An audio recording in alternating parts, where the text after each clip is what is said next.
शागिर्दों ने सुना। आमीन।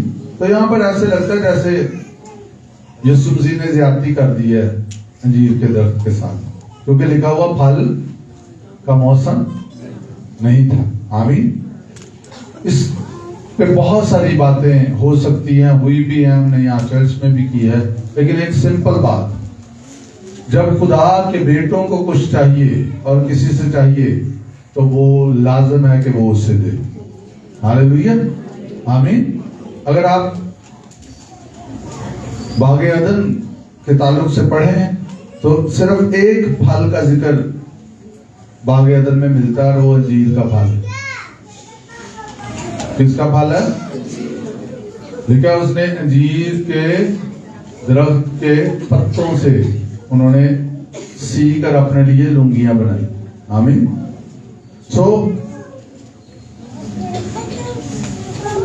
ये कहा जाता कि जब अंजीर पर पत्ते हों तो लाजम है कि फल भी होना चाहिए। कई लोग कहते कि अगर यीशु खुदा था या खुदा का बेटा था तो उसे पता नहीं था कि उसमें फल नहीं है। हमें ये जानने की जरूरत नहीं है। आमीन। उसे पता था कि नहीं है। यहां पर अगर ये लिखा गया है तो हमें सिखाने के लिए लिखा गया है। हालेलुया। आमीन। You can not question God. आप खुदा का सवाल नहीं कर सकते। कुछ भी अगर बाइबल मुकद्दस में रिपोर्ट किया गया है, लिखा गया रूह कुदस की रहनुमाई से, तो उसमें हमारे लिए कुछ है। आमीन। देखा फिर वो यरूशलेम में आए, यीशु हैकल में दाखिल हुआ होकर उनको जो हैकल में खरीदो फरोख्त कर रहे थे बाहर निकालने लगा और सराफों के तख्तों और कबूतर फरोशों की चौकियों को उल्ट दिया, और उसने किसी को हैकल में से होकर कोई बर्तन ले जाने ना दिया, और अपनी तालीम में उनसे कहा, क्या ये नहीं लिखा कि मेरा घर सब कौमों के लिए दुआ का घर कहलाएगा? मगर तुमने उसे डाकुओं की खो बना दिया है। और सरदार काहिन और फकीह ये सुनकर उसे उसके हलाक करने का मौका ढूंढने लगे, क्योंकि उससे डरते थे, इसलिए कि सब लोग उसकी तालीम से हैरान होते थे। और हर रोज शाम को वो शहर से बाहर जाया करता था। हर रोज शाम को वो शहर से बाहर जाया करता। क्यों जाता होगा? Definitely spending time with God, खुदा के साथ वक्त गुजारने के लिए। देखा फिर सुबह को जब वो उधर से गुजरे तो उस अंजीर के दरख्त को जड़ तक सूखा हुआ देखा, जिस पर यीशु मसीह ने कर्ज किया था, लानत की थी। पतरस को वो बात याद आई और उससे कहने लगा, ऐ रब्बी, देख ये अंजीर का दरख्त जिस पर तुमने लानत की थी सूख गया है। यीशु ने जवाब में उससे कहा, खुदा पर ईमान रखो। क्या यीशु मसीह ने कहा? खुदा पर ईमान रखो। इसके लिए मुख्तलिफ ट्रांसलेशन में लफ्ज ये भी इस्तेमाल हुआ है, गॉड काइंड ऑफ फेथ। खुदा जैसा ईमान रखो, खुदा पर ईमान रखो।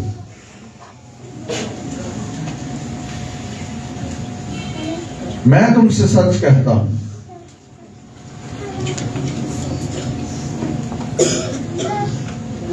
कि जो कोई इस पहाड़ से कहे तो उखड़ जा और समंदर में जा पड़, और अपने दिल में शक ना करे बल्कि यकीन करे कि जो कहता है वो हो जाएगा, तो उसके लिए वही होगा। इसलिए मैं तुमसे कहता हूं, जो कुछ तुम दुआ में मांगते हो यकीन करो कि तुमको मिल गया, और वो तुम्हारे लिए हो जाएगा।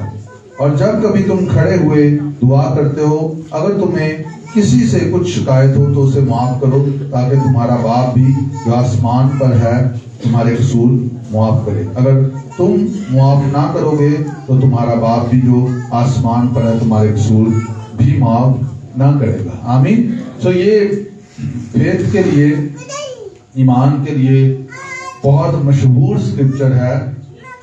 खुदा के लोगों ने सालों से इस पे बात की है। केनेथ हीगन खास तौर पर, जिनको फेथ पे सिखाते 60 साल जमीन पर उन्होंने तकरीबन ईमान पे सिखाया, ईमान के तजर्बात हासिल किए। इस आयत को उन्होंने इस्तेमाल किया, स्क्रिप्चर को इस्तेमाल किया। केनेथ कोपलैंड जो इस वक्त भी मौजूद हैं, इस स्क्रिप्चर को इस्तेमाल, जितने भी फेथ पे सिखाने वाले टीचर्स हैं इस स्क्रिप्चर को इस्तेमाल करते हैं। इसका रेवलेशन है उनके पास। आमीन। और फेथ पे स्टडी करने के लिए जरूर इन लोगों को सुने जिन्होंने फेथ की बड़ी बड़ी जंगें जीती। स्मिथ विगल्सवर्थ हैं, केनेथ हेगन हैं, केनेथ कोपलैंड हैं, ओरल रॉबर्ट्स हैं, लेस्टर सिमराल हैं और जॉन जी लेक हैं। ये वो बड़े नाम हैं जिन्होंने फेथ पे सिर्फ बात नहीं की बल्कि फेथ की बड़ी बड़ी फतूहात हासिल की। एक बात याद रखिए, हमारा ईमान जो है वो बिल्कुल नकारा है अगर वो खुदा पर नहीं है। आमीन। हमारे ईमान की बुनियाद खुदा है, खुदा का कलाम है। तो यहां पर यीशु मसीह ने क्या कहा जब उन्होंने कहा कि जिस दरख्त पर तूने लानत की थी वो सूख गया, यीशु ने क्या कहा? जवाब क्या दिया कि मैं खुदा का बेटा हूं इसलिए मैंने कहा और सूख गया? नो, यीशु ने कहा खुदा पर ईमान रखो। फौरन यीशु मसीह ने ये बात सिखाना शुरू कर दी कि तुम भी ऐसा कर सकते हो। आमीन। हम कई दफा अपने आप को महदूद कर लेते कि नहीं मैं कैसे ये कर सकता हूं। अगर खुदा कुछ कह रहा है कि हम कर सकते हैं तो फिर हम कर सकते हैं। आमीन। अगर वो कह रहा है तो फिर हम बैठ जाएं, अगर समझ नहीं आ रही तो उसके हुजूर बैठे, क्योंकि हम कई दफा ये चाहते हैं कि हमें समझ भी जल्दी जल्दी आ जाए, हमारे लिए हो भी जल्दी। बहुत बेसब्री होती है, इम्पेशंस होता है। बेसब्री से नहीं आप हासिल कर सकते। आपको उसके लिए अंडरस्टैंड करना होगा, आपको उस जगह पर आना होगा ताकि आप खुदा से रिसीव कर सके। जल्दबाजी, बेसब्री को हम अपनी डिक्शनरी से निकाल दें अगर हमने खुदावंद के साथ चलना है, क्योंकि फेथ में सब्र जो है वो बहुत इंपॉर्टेंट रोल रखता है। ईमान आपको रूहानी आलम में लेके जाता है, सुने ध्यान से। सब्र आपको रूहानी आलम में रखता है। सब्र का मतलब ये नहीं कि आप बर्दाश्त करते रहें गलत चीजों को। सब्र का मतलब ये है कि आप जिस कलाम का यकीन कर रहे हैं उस पर कायम रहें। आमीन। ईमान आपको उस आलम में ले जाता है जो नजर नहीं आता, और सब्र आपको उस आलम में रखता है जब तक वो चीज, वो बरकत जो रूहानी आलम में आपके लिए मौजूद है जिस्मानी आलम में जाहिर ना हो जाए। दो आलम है ना, एक रूहानी आलम है जो नजर नहीं आता, एक जिस्मानी आलम है जो नजर आता है। तो इस दरमियानी अरसे में सब्र आपको कायम रखता है। आपको कुछ नजर नहीं, आप सुबह उठते हैं आपकी बॉडी में फिर वैसे ही फीलिंग्स हैं, वैसे ही पेन है, और आप जब उठते हैं आप कहते हैं खुदा मैं तेरा शुक्र करता हूं, मैं फीलिंग्स पे डिपेंड नहीं करता, तेरा कलाम सच्चा है। हालेलुया। यीशु के मार खाने से मैंने शिफा पाई है और ये रियलिटी है, ये लिख दिया गया है, यही सच है, ये डॉक्टर्स की रिपोर्ट से, ये मेरी फीलिंग से ऊपर सच्चाई है। मैं स्टिल इसी का यकीन करता हूं। हालेलुया। देखें, एक छोटी सी मैं एग्जांपल देता हूं। 2 और 2 कितने होते हैं? और इन केस आपको एक दिन लगता है कि 2 और 2, जब आप हिसाब लगाते हैं तो आप कहते हैं 3 है, तो आपके 3 कहने से क्या वो रियलिटी बदल जाएगी? वो कायम है। 2 और 2 कितने होने हैं? हमेशा 4 ही होने हैं। खुदा का कलाम हकीकत है। अगर उसका रिजल्ट आपकी जिंदगी में नजर नहीं आ रहा तो रियलिटी नहीं बदली, सच्चाई वहीं पर कायम है। आमीन। और इनकरेजमेंट की बात यह है कि अगर एक दिन आपकी जिंदगी में वो सच्चाई आपको नजर नहीं आई तो वो आपका तजर्बा है और वो खुदा के कलाम के साथ इन लाइन नहीं हुआ, लेकिन खुदा का कलाम कल भी वही है। आमीन। ये इस कलाम में जो आयात लिखी हुई हैं, जो वर्ड लिखा हुआ है, अगर आज आपकी जिंदगी में आपको नजर नहीं आ रहा तो बेदिल ना हो। कल जब आप बाइबल खोलेंगे तो यही लिखा होगा। हालेलुया। यही लिखा होगा। आप फिर से अपने ईमान को तकवीत देंगे और आप उसका यकीन करेंगे जो अटल है, जो कायम है, क्योंकि आपकी रियलिटी जो है फिजिकल वो चेंज होती रहेगी। खुदा का कलाम ला तब्दील है, ये पूरा होगा अगर हम उसका यकीन करेंगे। हालेलुया। तो यीशु मसीह ने हमको क्या कहा? खुदा पर ईमान रखो। हमारे ईमान की फाउंडेशन में शुरू से बता रहा, वो खुदा है, वो खुदा के साथ रिलेशनशिप है, वो खुदा के कलाम की बातें हैं, हम उनका यकीन करते हैं। میں تم سے سچ کہتا ہوں جو کوئی اس پہاڑ سے کہے تو اکھڑ جا سمندر میں جا پڑ اور اپنے دل میں شک نہ کرے بلکہ یقین کرے کہ جو کہتا ہے بلکہ یقین کرے کہ جو میں یہاں پر تھوڑا سا آپ کو آگے لے کے جانا چاہتا ہوں. اس سے پہلے کہ آپ کسی چیز کے لیے دعا کریں لسن دھیان سے سنیں اپنے ایمان کو اس چیز کے لیے تعمیر کریں پہلے خدا کے کلام کی بنیاد پر کہ خدا کا کلام کیا کہتا ہے. فار ایگزامپل آپ شفا کے لیے دعا کر رہے ہیں تو شفا پر سٹڈی کرنا شروع کریں, شفا پر سننا شروع کریں, شفا کا اقرار کرنا شروع کریں.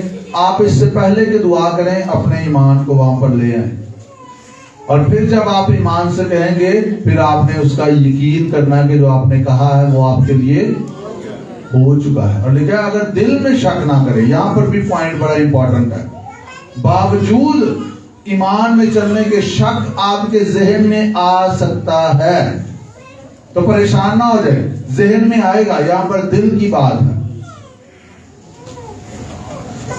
شک, بے اعتقادی اور ایمان یہ بیک وقت تینوں موجود ہوتے ہیں.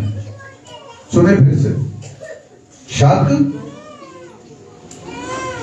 بے اعتقادی اور ایمان یہ تینوں بیک وقت موجود ہوتے ہیں. ان تینوں میں سے آپ نے چناؤ کس کا کرنا؟ ایمان کا. سمجھ آئیے آپ کو اس بات کی, ذہن میں یہ آئے گا لیکن آپ نے چننا صرف ایمان کو. شک ذہن میں آ سکتا ہے لیکن دل میں شک نہ کرے بلکہ یقین کرے. ہاللیلویا ہاللیلویا. کس کس نے یہ تجربہ کیا کہ آپ نے فیلنگ سے یقین نہیں کیا, ایمان پر قائم رہے؟ کس کس کی زندگی میں گواہی ہے؟ ہاتھ ہلائیں ذرا. اگر آپ کی زندگی میں یہ گواہی کل تھی وہ آج بھی ہے, وہ کل بھی ہوگی. آمین. یہ نہ دیکھا کریں کہ یہ صورتحال چھوٹی تھی, وہ آپ کے لیے چھوٹی یا بڑی صورتحال ہے. خدا کے لیے کچھ بھی مسئلہ نہیں ہے. ہم دیکھتے ہیں اس کو چھوٹا یا بڑا, خدا اس کو چھوٹا یا بڑا نہیں دیکھتا. خدا کے لیے مردوں کو زندہ کرنا بھی چھوٹی سی بات ہے. آمین ہاللیلویا. خدا کی نظر سے ہم چیزوں کو دیکھتے ہیں. اور آگے کیا لکھا ہے؟ اس لیے میں تم سے کہتا ہوں جو کچھ تم دعا میں مانگتے ہو یقین کرو کہ تم کو مل گیا. کیا لکھا ہے؟ جو کچھ تم دعا میں مانگتے ہو, بولے ذرا, یقین کرو کہ تمہیں مل گیا. کیا لکھا ہے؟ یقین کرو کہ تم کو جو کچھ تم دعا میں مانگتے ہو کیا کرو؟ کیا یقین کرو کہ تمہیں مل گیا. یہ فیتھ ہے. جو کچھ تم دعا میں مانگتے ہو یقین کرو کہ تمہیں مل گیا. اور آگے کیا لکھا ہے؟ اور وہ تمہارے لیے ہو جائے گا. وہ تم کو کیا ملے گا؟ آپ کو جس چیز کا آپ یقین کریں گے. اس کا مطلب ہے مانگنا ہے, یقین کرنا ہے اور پھر مل جائے گا. تین چیزیں ہیں, مانگنا ہے, یقین کرنا ہے اور پھر مل جائے گا. کئی دفعہ ہم اس کو الٹ کرنے کی کوشش کرتے ہیں. ہم چاہتے ہیں مانگے اور پھر ہم جو ہے وہ ہمیں مل جائے اور پھر ہم یقین کریں. ایسے نہیں ہے. فنکشن کیا ہے؟ مانگے, اور میں نے آپ کو بتایا اس سے پہلے کہ مانگے آپ اپنے فیتھ کو, آپ کہتے ہیں جی خدا مجھے فار ایگزامپل 2 کروڑ روپیہ دے دے اور میں تیرا شکر کرتا ہوں مجھے مل گیا. تو یقین کون ہے نہیں, تو 100 روپے لیے نہیں یقین کر سکتے تھے, 2 کروڑ مانگ لیا نا. میری بات کی سمجھ آ رہی؟ آپ کو پتا ہوتا ہے کہ آپ کہاں پر فنکشن کر رہے ہیں. آمین. اور ہولی اسپرٹ, مزے کی بات یہ, پاک روح آپ کی مدد کرتا ہے. روح القدس آپ کی مدد کر رہا ہوتا ہے کہ آپ اپنے فیتھ کو بڑھا سکیں. وہ آپ کو چھوڑتا نہیں ہے, وہ آپ کے ساتھ ہے. ہاللیلویا. اس لیے پہلے اپنے فیتھ کو بلڈ کریں پھر دعائیں کریں. کئی دفعہ ایسی دعاواں کر کے آپ بھی بھلے ہونے میں کی دعا کی تھی. ایسی دعا کرنا شروع کرتے ہیں کہ کوئی پتہ نہیں ہے, جڑا لفظ آیا وہی بول دیتا, جو مرضی کہہ دیتا. اس لیے کئی لوگ جو ہے وہ مزاحیہ دعائیں بھی کرتے ہیں. اچھا بھلا سیریس ماحول ہوتا ہے بندے کو ہنسی آ جاتی ہے کہ کیا چھڑیا ہے، کیونکہ وہ سوچ سمجھ کے فیتھ میں دعائیں نہیں کر رہے ہوتے، کئی دفعہ جوش میں دعائیں کر رہے ہوتے، کئی دفعہ صرف دعائیاں ہونے کے لیے دعا کر رہے ہوتے۔ ہماری دعاؤں میں اس لیے میں کہتا ہوں بہت زیادہ خدا کا کلام ہونا چاہیے کہ ہمیں پتا ہو ہم کیا دعا کر رہے ہیں۔ ہاللیلویا۔ تو اس سے پہلے کہ ہم دعا کریں اپنے فیتھ کو وہاں پر لے کر آئیں، اور پھر جو کچھ مانگنا ہے پھر یقین کرنا، اور پھر روح القدس آپ کی رہنمائی کرے گا، آپ قائم رہیں اس میں، اور وہ آپ کی زندگی میں ظاہر ہوگا، کیونکہ لکھا ہوا ہے جو کچھ تم دعا میں مانگتے ہو یقین کرو تمہیں مل گیا اور تمہیں مل جائے گا۔ ہمارے پاس فاؤنڈیشن ہے، ہم صرف ایسے ہی یقین نہیں کر رہے، ہمارے پاس اس کا کلام ہے، ہمارا اس کے ساتھ ریلیشن شپ ہے۔ ہاللیلویا۔ اور جب وہ ہم حاصل کریں گے اس سے خدا خوش ہوگا۔ آمین۔ خدا سچا ہے، وہ موجود ہے، اور لکھا ہے وہ اپنے طالبوں کو بدلا دیتا ہے، جو کچھ وہ کہتا ہے وہ سچ ہے۔ ہمیں سمپلی اس کا یقین کرنا ہے، اور آپ اس کا یقین تب کر پائیں گے جب آپ اسے جانتے ہیں۔ آئیے اپنی آنکھوں کو بند کریں، اپنے سروں کو خدا ان کے حضور جھکائیں، اور دیکھیں کہ کہیں ہم ایمان میں ڈس اوبیڈینٹ تو نہیں ہوئے، کیا ہم نے خدا کی باتوں کا یقین کرنے میں سستی تو نہیں کی، کیا ہم نے دنیا کی حالات کی باتوں کا زیادہ یقین تو نہیں کیا۔ اگر ہم خدا کی باتوں کا یقین نہیں کر رہے تو یہ ڈس اوبیڈینس میں آ جاتا ہے، یہ نافرمانی میں آ جاتا ہے۔ تو آئیے اپنی زندگیوں پر غور کیجیے، اپنے لیے دعا کیجیے۔